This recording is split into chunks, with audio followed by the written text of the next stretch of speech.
മുഖ്യമന്ത്രിയും ഉണ്ണികൃഷ്ണൻ പോറ്റിയും നിൽക്കുന്ന ചിത്രം സോഷ്യൽ മീഡിയയിൽ ഇട്ടു എന്ന ആക്ഷേപം ഉന്നയിച്ചുകൊണ്ട് KPCCയുടെ രാഷ്ട്രീയകാര്യ സമിതി അംഗം കൂടിയായ N. സുബ്രഹ്മണ്യനെ രാത്രി വീട്ടിൽ നിന്ന് അറസ്റ്റ് ചെയ്യുകയും കേസിൽപ്പെടുത്തുകയും ചെയ്ത നടപടി ഒരു ഏകാധിപതിയായ ഒരു ഭരണാധികാരി, എന്തും ചെയ്യാൻ മടിക്കാത്തൊരു ഭരണാധികാരിയുടെ നടപടിയായിട്ടാണ് ഞങ്ങൾ കാണുന്നത്. ഇത് ഞാൻ പലപ്പോഴും സൂചിപ്പിക്കാറുള്ളത് പോലെ ഇത് സ്റ്റാലിന്റെ റഷ്യയും ഇദി അമീന്റെ ഉഗാണ്ടയോ ഒന്നല്ല. ഇത് കേരളമാണ്, ജനാധിപത്യ കേരളമാണ്. ഞങ്ങൾ അതിനെ കുറ്റപ്പെടുത്തിയിട്ടില്ല. മുഖ്യമന്ത്രി സ്വർണ്ണക്കൊള്ള കേസിൽ പ്രതിയാണെന്ന് ഞങ്ങൾ ആരും പറഞ്ഞിട്ടില്ലല്ലോ. ഉണ്ണികൃഷ്ണൻ പോറ്റിയുടെ കൂടെ പടം എടുക്കുന്നത് കുറ്റകൃത്യമൊന്നുമല്ലല്ലോ. ഉണ്ണികൃഷ്ണൻ പോറ്റിയും മുഖ്യമന്ത്രിയും കൂടിയുള്ള പടം ഉള്ളപ്പോൾ അതിന്റെ പേരിൽ ആ പടം സോഷ്യൽ മീഡിയയിൽ ഇട്ടു. അത് സോണിയാഗാന്ധിയെതിരായിട്ടുള്ള വ്യാപകമായ കള്ളപ്രചരണം നടത്തിയതിന്റെ സോഷ്യൽ മീഡിയയിൽ മുഖ്യമന്ത്രിയുടെ പടം ഇട്ടു എന്ന് പറഞ്ഞുകൊണ്ട് കേസെടുക്കുക, അറസ്റ്റ് ചെയ്യുക, പോലീസ് സ്റ്റേഷനിൽ കൊണ്ടുപോവുക, ക്രിമിനലുകളെ അറസ്റ്റ് ചെയ്യുന്നത് പോലെ.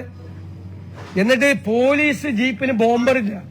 CPM നേതാവിനെ 20 വർഷത്തേക്ക് കോടതി ശിക്ഷിച്ച CPM നേതാവിനെ അവൻ ജയിലിൽ കിടന്ന് 1 മാസം തികയുന്നതിന് മുമ്പ് പരോളിൽ വിട്ട സർക്കാരാണിത്. പരോളിൽ വിട്ട സർക്കാർ. പോലീസ്, നിങ്ങളുടെ ആഭ്യന്തരമന്ത്രിയല്ലേ നിങ്ങൾ പോലീസിന്റെ ചുമതലയുള്ള മന്ത്രിയല്ലേ? എന്നിട്ട് ആ പോലീസുകാർക്കെതിരെ അവരെ കൊല്ലാൻ വേണ്ടി ബോംബെറിഞ്ഞതിന് കോടതി 20 കൊല്ലം ശിക്ഷിച്ച CPM നേതാവിനെ 1 മാസം അവൻ ജയിലിൽ കിടക്കുന്നതിന് മുമ്പ് നിങ്ങൾ പരോളിലിറക്കിയില്ലേ? എന്താ നിങ്ങളുടെ ഭരണം? നിങ്ങളുടെ DIG കൈക്കൂലി മേടിച്ച് എല്ലാവർക്കും പരോൾ കൊടുക്കുകയല്ലേ? അതിന്റെ ഷെയർ വേറെ ഉന്നത ഉദ്യോഗസ്ഥന്മാർ കൈപ്പറ്റുമല്ലേ? TP ചന്ദ്രശേഖരന് 51 വെട്ടുവെട്ടിക്കൊന്ന ക്രിമിനലുകൾ മുഴുവൻ പുറത്തല്ലേ? ലഹരി മരുന്ന് മാഫിയയ്ക്ക് നിങ്ങൾ സൗകര്യം ചെയ്തു കൊടുക്കുകയല്ലേ? നിങ്ങളുടെ ജയിലിൽ നിങ്ങൾ കഞ്ചാവും ഡ്രഗ്സ് എത്തിച്ചു കൊടുക്കുകയല്ലേ?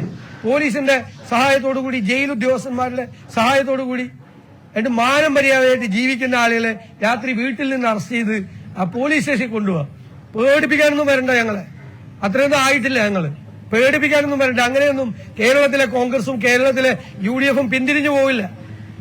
നിങ്ങൾ ഏകാധിപതി ചമയണം. നിങ്ങൾ ഏകാധിപതി ചമഞ്ഞാൽ ഞങ്ങൾക്ക് ആർക്കും ഒരു പേടിയില്ല. ഞങ്ങളെല്ലാം നിങ്ങൾക്ക് അറസ്റ്റ് ചെയ്യേണ്ടി വരും വീട്ടിൽ വന്നിട്ട്. എന്തൊരു നാണക്കേടാണ് കേരളത്തിന് നിങ്ങളെ പോലെ ഒരു മുഖ്യമന്ത്രി, ഈ പിണറായി വിജയനെ പോലെ ഒരു മുഖ്യമന്ത്രി. നിങ്ങൾ അപമാനമാണ് കേരളത്തിൽ. മിസ്റ്റർ പിണറായി വിജയൻ അപമാനമാണ്.